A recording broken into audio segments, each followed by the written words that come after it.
नमस्कार दोस्तों, मैं संजीव रोड़ा आज आपके लिए एक नई वीडियो फिर लेके आया हूँ। इस वीडियो में बात करूंगा डबल डोर रेफ्रिजरेटर के बारे में। डबल डोर रेफ्रिजरेटर में अक्सर एक प्रॉब्लम आ जाती है कि उसके नीचे वाले पोर्शन में कूलिंग नहीं होती है और ऊपर वाले पोर्शन में कूलिंग होती है। तो इस समस्या को आपने कैसे हल करना है, इसमें कौन कौन से पार्ट्स आपने चेक करने हैं, इसके लिए आपको मैं डिटेल में बताऊँगा। दोस्तों, इस वीडियो में आपको लास्ट में ये भी बताऊंगा कि आपने ऊपर वाले पोर्शन में जो पार्ट्स लगे होते हैं, इलेक्ट्रॉनिक पार्ट्स लगे होते हैं, बायोमेटल, हीटर और फ्यूज, उसको बिना खोले आप कैसे चेक कर सकते हैं कि उसमें कोई फॉल्ट है कि नहीं फॉल्ट है।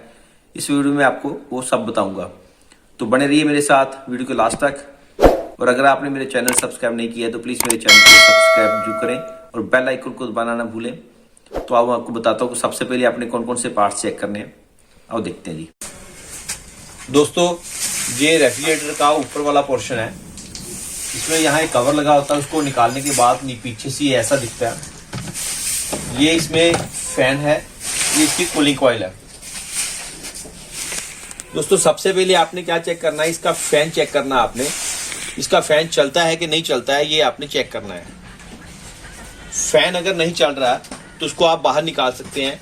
यहाँ पे ये दो पेच लगे हुए हैं, तो इसको खोलने के बाद ये बाहर आ जाता है। इस फैन मोटर को बाहर निकालेंगे तो इसको कैसे चेक करना है, जितने भी नॉन इन्वर्टर रेफ्रिजरेटर आते हैं डबल डोर, उसमें सभी में जो मोटर लगी होती है 220 वोल्ट की होती है, वो एसी वोल्ट पे चलती है।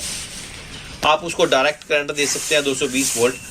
220 वोल्ट करंट पे चला के इसको चेक कर सकते हैं। अगर ये नहीं चलती है तो इसको चला के तो इसको रिप्लेस कर नहीं डाल दें। और अगर ये चलती है, बाहर निकाल के चलती है और अंदर डालने पर नहीं चलती, तो इसमें जहाँ पे जैक होता है उसमें 220 वोल्ट करंट आ रहा है कि नहीं आ रहा है, वो आप इसमें चेक कीजिए। तो ये था कि मोटर को कैसे चेक करना है। तो दूसरा, एक बात और ध्यान रखें, कई बार होता है कस्टमर किसी टेक्नीशियन से रेफ्रिजरेटर रिपेयर करा लेता है, तो उसमें क्या होता है कि उससे भी नीचे प्रॉब्लम आ जाती है, नीचे हवा नहीं पहुंचती। उसमें क्या कारण होता है कि रेफ्रिजरेटर की जो फैन होता है, जो इसके आरपीएम है, जिस तरफ ये तीखापन दिख रहा है आपको, इस तरफ होने चाहिए। जैसे कि इस तरफ है, इस तरफ होने। अगर ये कोई मोटर नहीं डाल जाता है, उसमें कई क्या होता है कि इसके आरपीएम रॉन्ग साइड हो जाते हैं, और रॉन्ग साइड होने पे क्या होता है कि एयर सर्कुलेशन नहीं बनता, जिससे कि नीचे कूलिंग नहीं पहुंचती। ये भी एक कारण हो जाता है। तो ये आप चेक करें कि इसके आरपीएम सीधे हों और सही दिशा में इसके फैन हवा बाहर फेंकता हो। तो ये तो हो गया फैन। दोस्तों, उसके बाद क्या चेक करना है, ये होती है कूलिंग कॉइल। सबसे पहले आपको मैं बताता हूँ कि नीचे कूलिंग जाती कैसे है। दोस्तों, जब ये फैन चलता है तो इसमें एयर सर्कुलेशन होता है। ये फैन चलने पे क्या हवा यहाँ पे घूमती है, और एक डक होता है यहाँ पे, ये यहाँ पे सुराख है इस रेफ्रिजरेटर में, जिससे कि नीचे हवा जाती है। किसी किसी मॉडलों में ये सुराख यहाँ पे होता है, फ्रंट पे होता है, यहाँ पे। तो जब ये एयर सर्कुलेशन इसमें नहीं बनता, जब रेफ्रिजरेटर के ऊपर वाले पार्ट्स में, पोर्शन में एयर सर्कुलेशन नहीं बनता है, तो नीचे हवा नहीं पहुंचती है। तो उसका क्या कारण होता है, जो ये कूलिंग कॉइल है, इसके ऊपर बहुत ज्यादा मोटी मोटी बर्फ जम जाए, आइस बहुत ज्यादा मोटी हो जाए, उसमें तो जम जाए, तो उसके कारण भी ये एयर सर्कुलेशन नहीं बनता है। तो उसके क्या कारण होते हैं कि ये बर्फ क्यों ज्यादा जमती है, जिसके कारण एयर सर्कुलेशन नहीं बनता है। तो उसमें आपने क्या चेक करना है, इसमें एक बायोमेटल फ्यूज और हीटर लगा होता है, जो इसके साथ लगे होते हैं, उसको आपने चेक करना है। सबसे पहले मैं आपको दिखाता हूं कि बायोमेटल फ्यूज और हीटर होते कैसे हैं। देखिए दोस्तों, ये है मेरे पास वर्लपूल का बायोमेटल। ये वर्लपूल का है, ये सैमसंग का है। ये सैमसंग का बायोमेटल है। इसके साथ ही एक फ्यूज लगा हुआ है। इसके जैक कैसे होते हैं। ये एलजी का है, एलजी का बायोमेटल है। इसमें दो तरह का बायोमेटल आता है, इसमें 3 वायर है, एक में 4 वायर वाला भी आता है। तो इस बायोमेटल के बीच में ही एक फ्यूज आपको दिख रहा होगा, फ्यूज बीच में ही होता है। और जिस बायोमेटल जो होता है, जो अलग अकेला होता है, इसके साथ फ्यूज एक्स्ट्रा होता है, ऐसा फ्यूज अलग से लगा होता है। इसको कैसे चेक करना मैं इसको आपको बताऊंगा। तो एक होते हीटर, ये आपको हीटर दिख रहा होगा, इसकी 2 वायर होती हैं ऐसे। हीटर के डिजाइन काफी होते हैं, जैसे कि ये कांच का, एक आयरन का भी आता है और एल्युमिनियम का भी आता है। जो एल्युमिनियम का होता है इसके साथ ही यहाँ पे लगा होता है, जो कांच का होता है वो नीचे यहाँ पे इसके नीचे लगा होता है।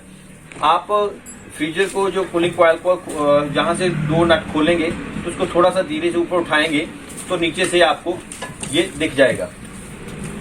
तो ये है हीटर। आपने इसको चेक कैसे करना है सबको दोस्तों, ये जो हीटर होते हैं, बायोमेटल और फ्यूज होते हैं, सारे सीरीज में लगे होते हैं, सारे एक दूसरे के साथ जुड़े होते हैं। तो जो सबसे पहले मैं आपको बताता हूँ कि हीटर को कैसे चेक करना है। आपने एक कंटिन्यूटी ले लेनी है, आप अगर इसके बीच में लगे लगे इसको चेक कर सकते हैं। देखिए ये मैंने देखा कंटिन्यूटी बहुत तेज जल रही है, जब मैं हीटर पे लगाऊंगा तो ये बहुत धीमी हो जाती है। तो इसका मतलब है ये ठीक है।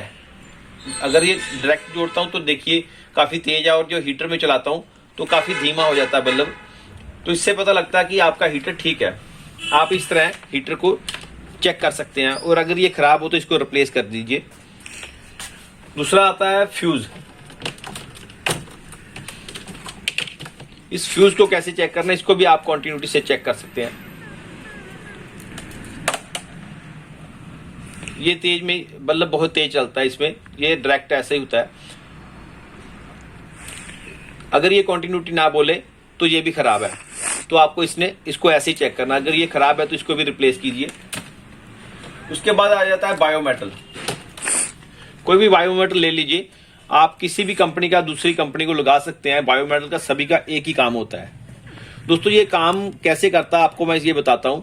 बायोमेटल जो होता है ये +10 से लेकर -5 के बीच अपना काम शुरू करता है, और तब ये कंटिन्यूटी पे बोलता है। अगर आप इसको बाहर निकाल लेंगे तो इसकी कंटिन्यूटी नहीं बोलेगी। आइस जमी हो इस पे तो उसमें लगे, यहाँ लगे लगे ही आप इसका जैक निकालिए, और जैक निकाल के आप इसकी कंटिन्यूटी चेक कर सकते हैं, ये बोलेगा। और बाहर निकाल के अगर बाहर कहेंगे आपको टेम्परेचर इसका बढ़ जाएगा, तो तब ये इसको चेक करेंगे तो आप ये कंटिन्यूटी नहीं बोलेगा। तो बाहर चेक करना कैसे चेक करना आपने, तो आपको बर्फ के 2 टुकड़े ले लीजिए बड़े, तो उसमें रख दीजिए। रखने के बाद इसकी कंटिन्यूटी चेक करेंगे तो ये बोलेगा। आप ये याद रखिए, -5 से लेकर +10 के बीच टेम्परेचर के बीच ही ये इसकी कंटिन्यूटी बोलेगी। और अगर इसमें मॉइस्चराइजर आ जाए, ये पोर्शन में जितना ये पोर्शन है इसमें मॉइस्चराइजर आ जाए तो आप इसको रिप्लेस कर ही दें, क्योंकि ये अच्छे से काम नहीं करता तब। दोस्तों इसमें बायोमेटल, फ्यूज और हीटर में कोई भी पार्ट्स खराब हो जाए तो यहाँ अंदर काफी मोटी बर्फ जम जाती है, तो कोई भी पार्ट्स काम नहीं करता। यहाँ के बायोमेटल, फ्यूज और हीटर कोई भी काम नहीं करेगा अगर एक पार्ट में भी प्रॉब्लम आ जाए। तो आप लोगों को ये सभी चेक करने पड़ेंगे बार बार।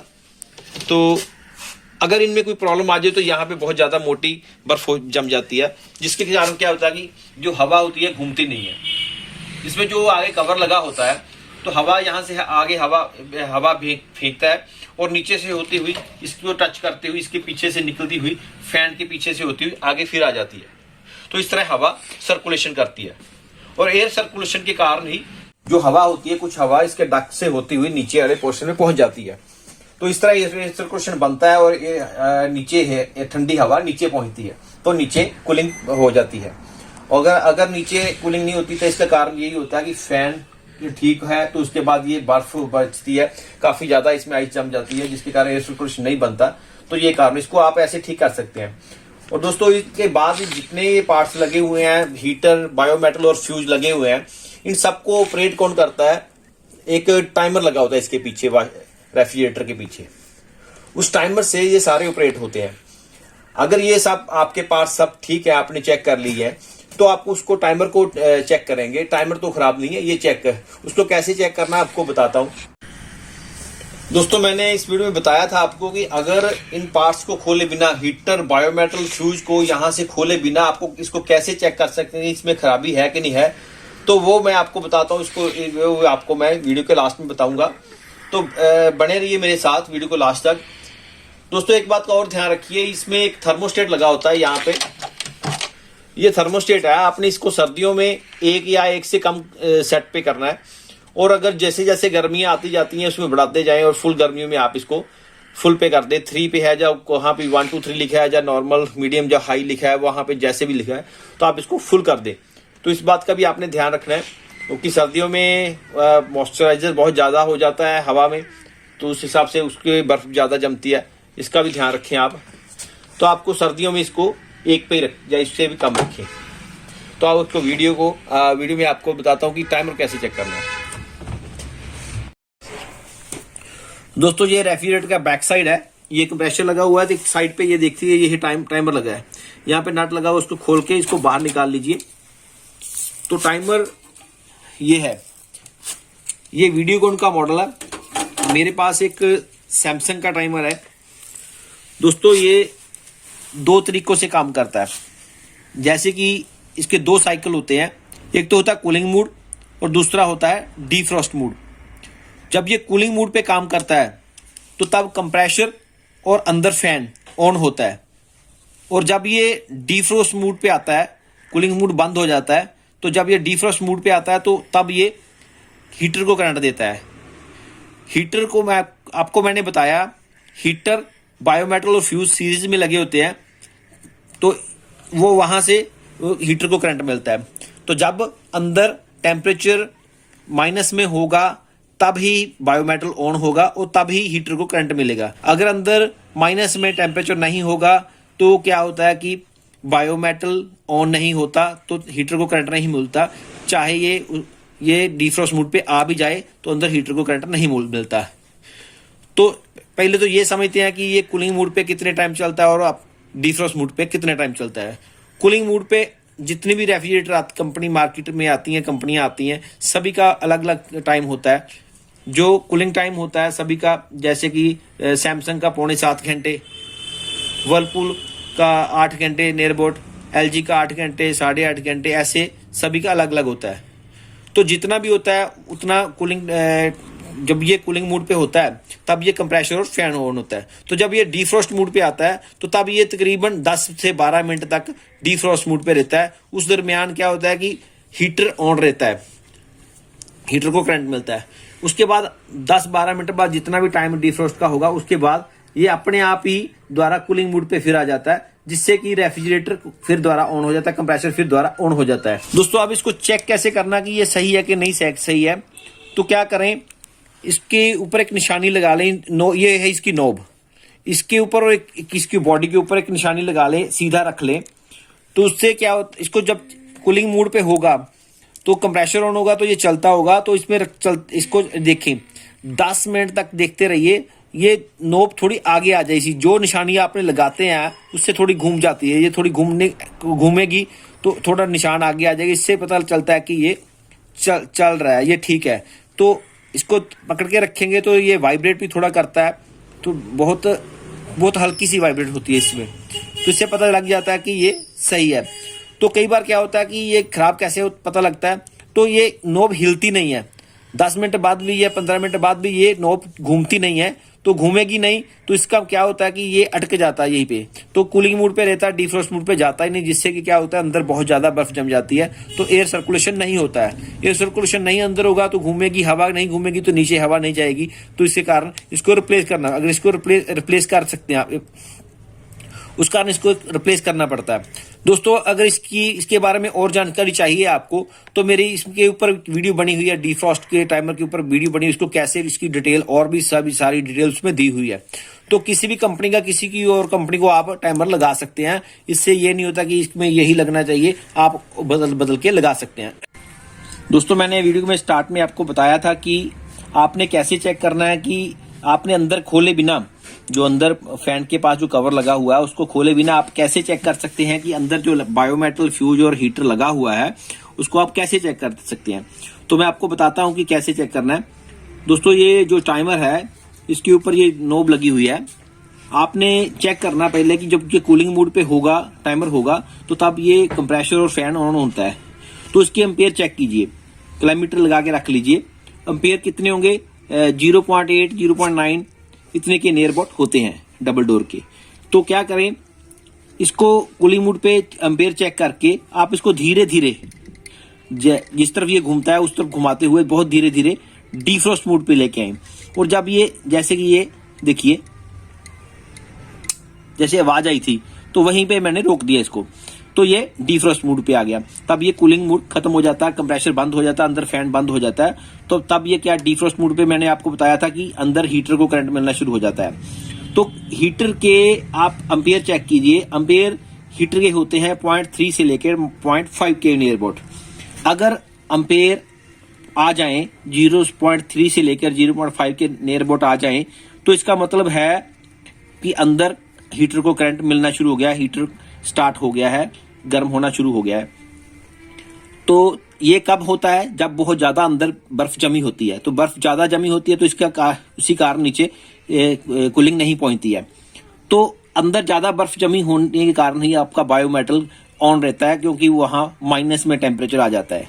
तो माइनस टेम्परेचर मैंने आपको बताया था कि बायोमेटल ऑन होता है और हीटर को करंट मिल जाता है। अंदर बायोमेटल फ्यूज और हीटर सही है तो उसके एम्पेयर होंगे, और अगर एम्पेयर हैं तो इसका मतलब है अंदर सब कुछ ठीक है। पर दोस्तों एक बात का और ध्यान रखें, जब ये अंदर बहुत ज्यादा बर्फ जमी हो और ये डिफ्रॉस्ट मोड पे हम इसको कर देते हैं तो उस दरमियान क्या होता है कि अगर उसी दरमियान बर्फ भी पिघले ना और इसका एम्पेयर भी थोड़ा समय चलने के बाद डाउन आ जाए, जीरो आ जाए, तो इसका मतलब होता है जो बायोमेटल है वो अपना काम छोड़ रहा है, जिसके कारण क्या होता है कि बर्फ ज्यादा जम रही है तो बायोमेटल खराब होता है। तो बायोमेटल चेंज कीजिए और 12 मिनट के बाद ये अपने आप फिर कूलिंग मोड पे आ जाएगा। तो अगर 12 मिनट के बाद ये कूलिंग मोड पे आ जाता है तो टाइमर बिल्कुल सही है। अगर इसके 0 एम्पेयर हो, अगर आप इसको घुमाते हुए कूलिंग मोड से घुमाते हुए डिफ्रॉस्ट मोड पे लेके आते हैं तो 0 एम्पेयर रहें तो इसका मतलब है अंदर कोई पार्ट्स खराब है, बायोमेटल फ्यूज या हीटर में से कोई चीज खराब है, जिसके कारण कि अंदर हीटर को करंट नहीं मिल रहा, और हीटर को करंट नहीं मिलेगा तो एम्पेयर शो नहीं करेगा। तो एम्पेयर शो नहीं होंगे तो इसका मतलब है 0 होगा, तो 0 होगा तो अंदर क्या होता है भी कोई चीज पार्ट्स खराब है। तो इस तरह आप चेक कर सकते हैं कि अंदर खराब है, कोई पार्ट्स खराब है। अगर खराब है तो तभी खोलिए, अगर नहीं खराब है तो मत खोलिए। तो इस यहाँ ये टाइमर की प्रॉब्लम होती है उस दरमियान, तो ये टाइमर बदल के आपकी जो प्रॉब्लम सॉल्व हो जाती है। तो इस तरह दोस्तों मैंने आपको बताया कि किस तरह आपने बिना अंदर कोई खोले पार्ट्स को सभी इसको अंदर कैसे चेक करना है। तो इस टाइमर से चेक होता है।